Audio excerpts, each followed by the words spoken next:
Hello, everyone, and you're welcome to another beautiful edition of the Other Side of the Bridge football channel. My name is Patrick, and I'm your host. And we had a bumper weekend. Club football was back, the English Premier League, a host of matches, and we're going to be reviewing all the matches we had from Saturday all the way to Sunday.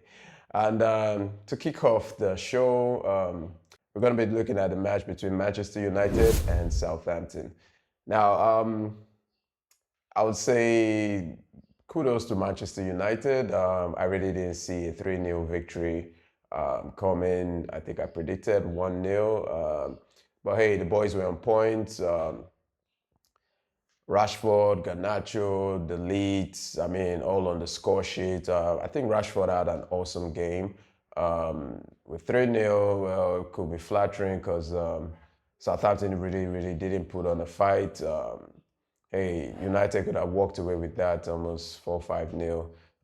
But kudos to the boys. I think they did well. Yeah, Southampton had a red card, I think, in the 79th minute, but United were already 2-0 up, so hey, it didn't really change much. Garnacho had 90th minute, he scored the third goal on the 90th minute. Yeah, United move up to 10th position. The second match we're going to be previewing is the match between Liverpool and Nottingham Forest. Nobody saw this coming. Nottingham Forest winning at Anfield, 1-0.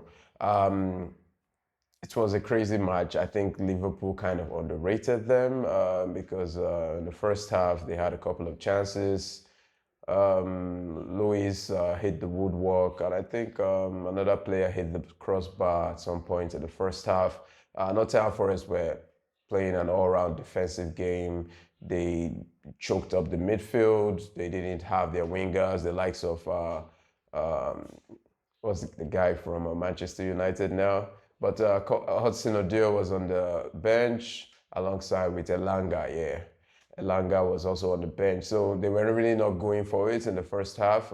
They just wanted to, as much as possible, contain Liverpool in that midfield, which really it did work because the scores were 0-0 at halftime. And coming into the second half, they put on their wingers, Elanga and Hudson-Odoi, who actually made the difference.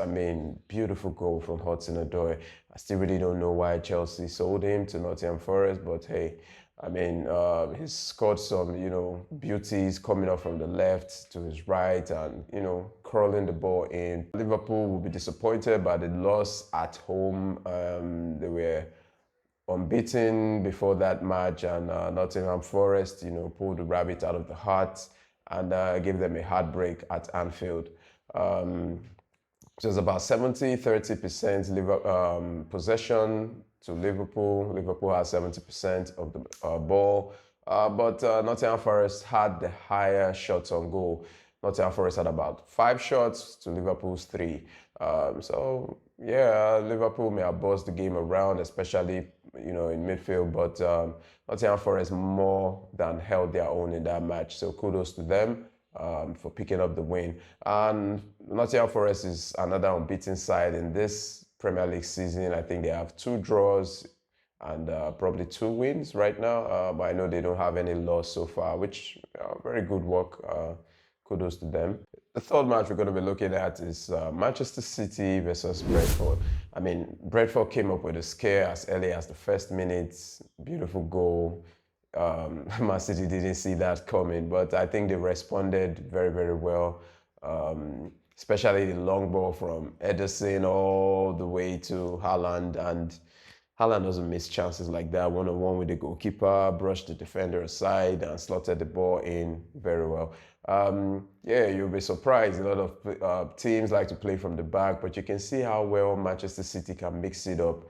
Long punts from the goalkeeper Ederson, and that was boycotted the midfield and the entire defense of the Brentford City line, and Haaland got his goal, and not too long after that he got his second goal, and that was all for that match. To be honest, Brentford held their own. The possession was almost tied. I think it was 55-45% possession, not too shabby, right, for Brentford. We expected Man City to hold on to the ball, in in that 70% possession range. But Brentford were not sitting back waiting for City to attack them. They really, really did very well. And kudos to them.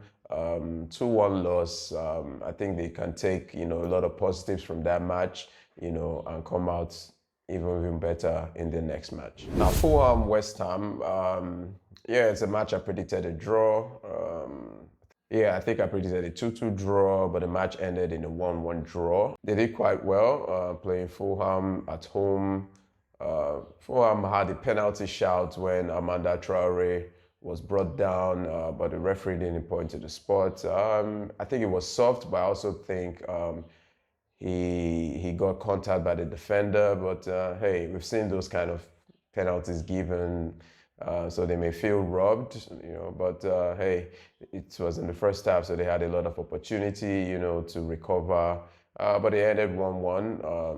A good draw for Fulham.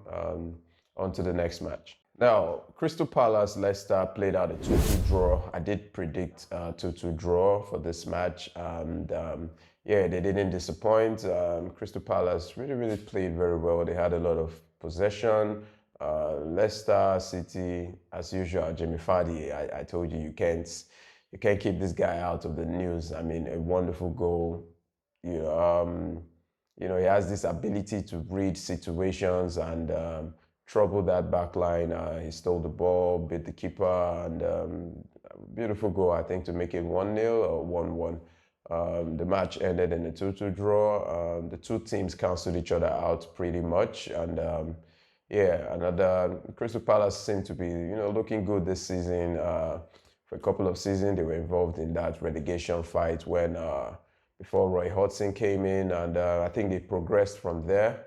And yeah, kudos to them. Leicester City just coming up back from the Championship rather, losing their coach to Chelsea, and I think they're still holding their own. The likes of Ndidi is still in the team here, Nacho, and Jamie Vardy, most especially at his age, still coming up with the goods. I mean, it's really, really good to see Vardy, still doing his thing in the English Premier League. Now, Brighton Ipswich, I think it's one match that I really, really looked forward to. I had so much expectation for this match in terms of the style of play by these two coaches.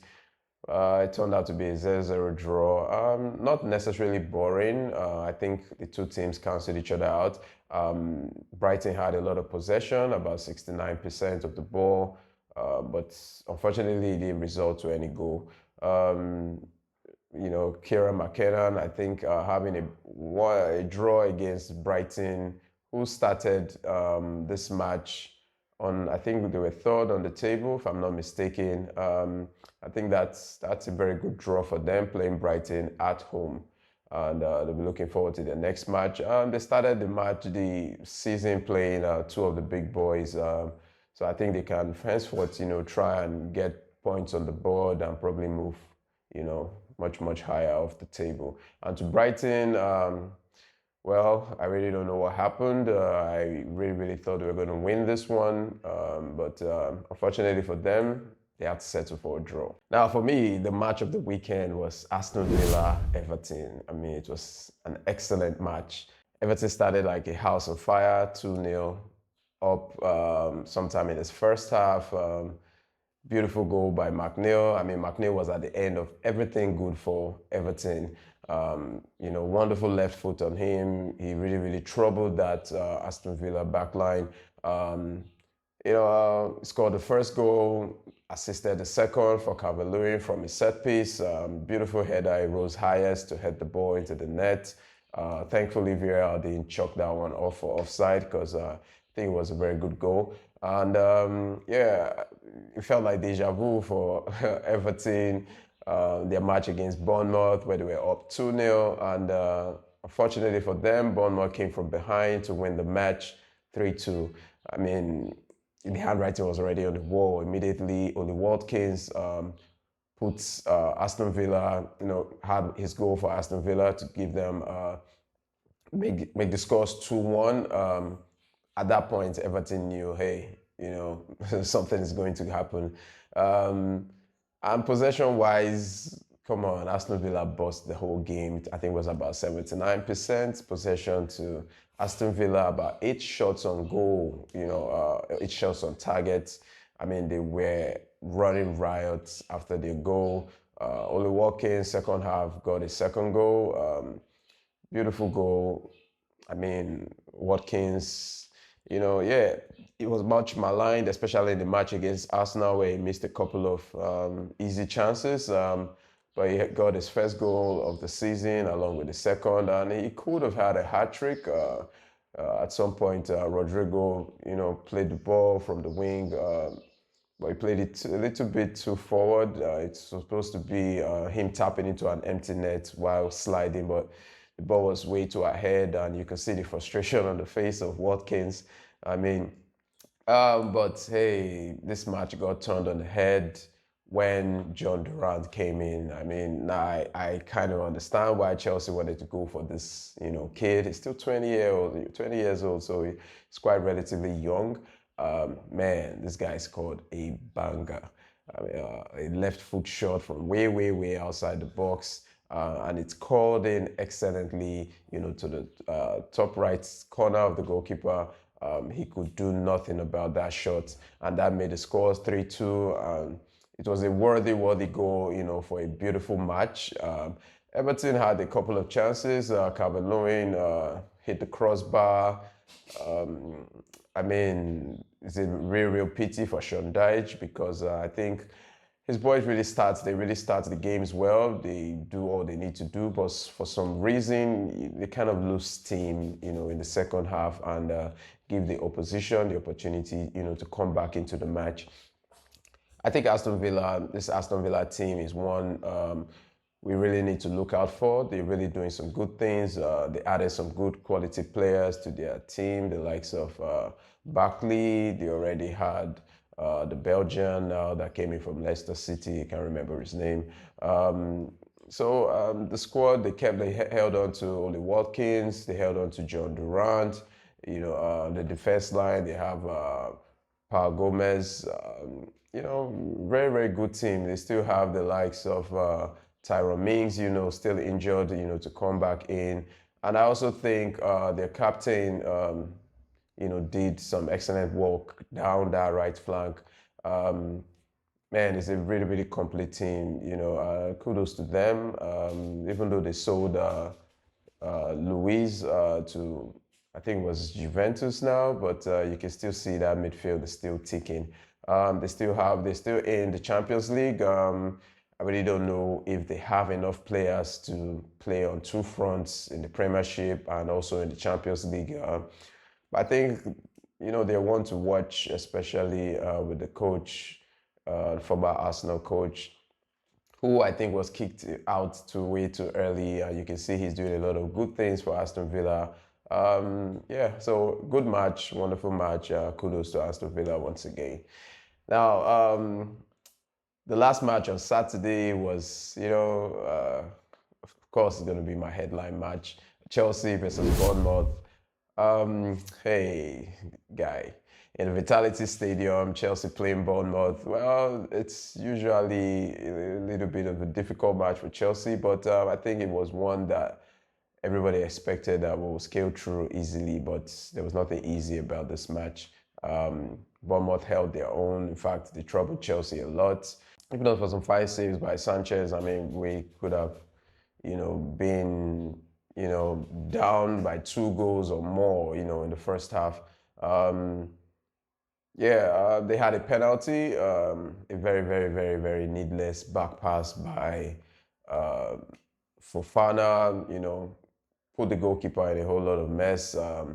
And the striker for Bournemouth ran in on goal. And was it a penalty? Yeah, I would say it was a penalty. But personally, Sanchez really didn't move. He didn't stretch his, leg to bring down the player.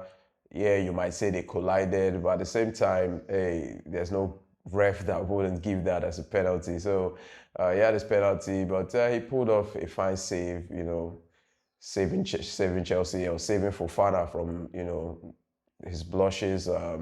Saved the penalty in the first half, and we still didn't have enough quality in attack, to be honest.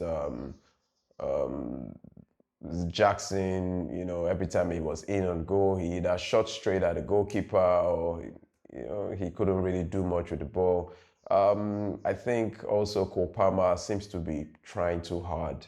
Yes, he carried the team on the shoulders last time around, but I think he's trying too hard.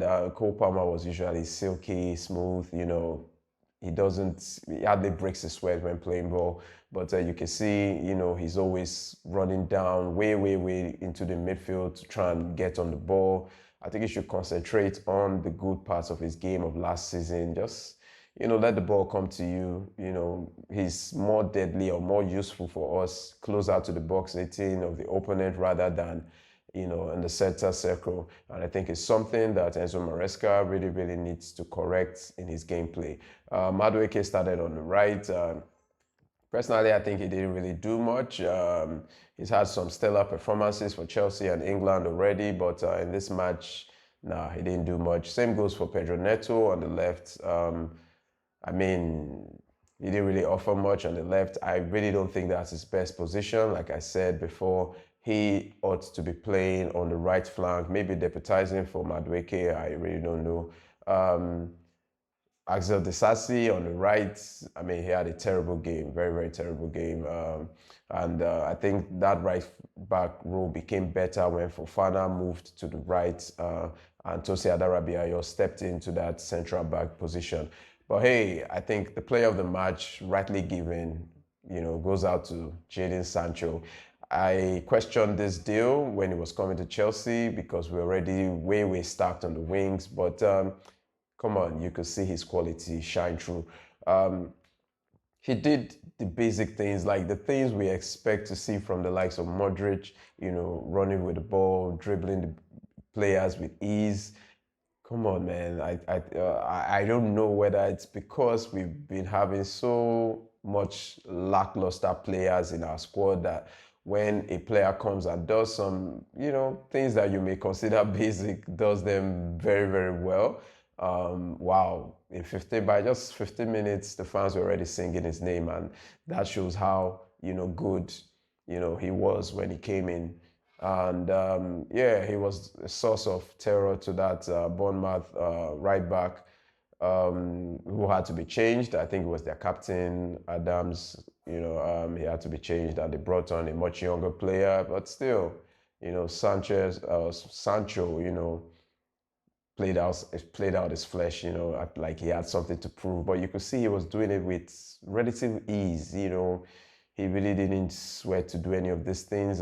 Look, Modric really, really, really has a lot to do to come back into this team because I think Sancho has that left flank cemented. But hopefully it's not just a flash in the pan. Hopefully, but yeah, we've seen him do it for Dortmund. I really don't know why Manchester United let us have such a quality player. And he's a welcome addition to the team. And I really liked what I saw from him. And yeah, he gave the assist to Nkunku, who came on for Nicholas Jackson. And personally, I think I've always said Nkunku should be our striker for the meantime. Maybe Jackson comes in once in a while, or some matches, but Jackson really needs a player, to push him. And I think Nkunku is that player. He's very good with his finishes, very confident in his touch, confident in his play. And yeah, Nkunku, very good goal, beautiful assist by Sancho. João Felix really, really didn't add much to the team. Also struggling, he was trying too hard to cause a change. But you will notice Chelsea plays way better when they have maybe a goal or they're a goal ahead or 2 goals ahead. You tend to see that play, flow way, way better. But hey, we'll take the win, 1-0 win. That moves us up to, I think, 8 now. Yeah, we're in 8th position. That's 2 wins, a loss, and a draw. Yeah, Bournemouth, especially Semenyo, he gave us a lot of trouble, but I think the defense did, good enough to kind of, stem down the tide. But hey, it could have gone either way. I mean, if Bournemouth had scored, I'm really not sure Chelsea would have been able to recover from that match. On Sunday, Arsenal playing Tottenham. Yeah, it was a good match, especially playing in Tottenham home turf. Tottenham had more possession of the ball. They had more, shots on goal. Gabriel came up, from a corner from Saka in the second half and headed into the net. But there's a little bit of controversy. Gabriel, pushed one of the Tottenham centre backs.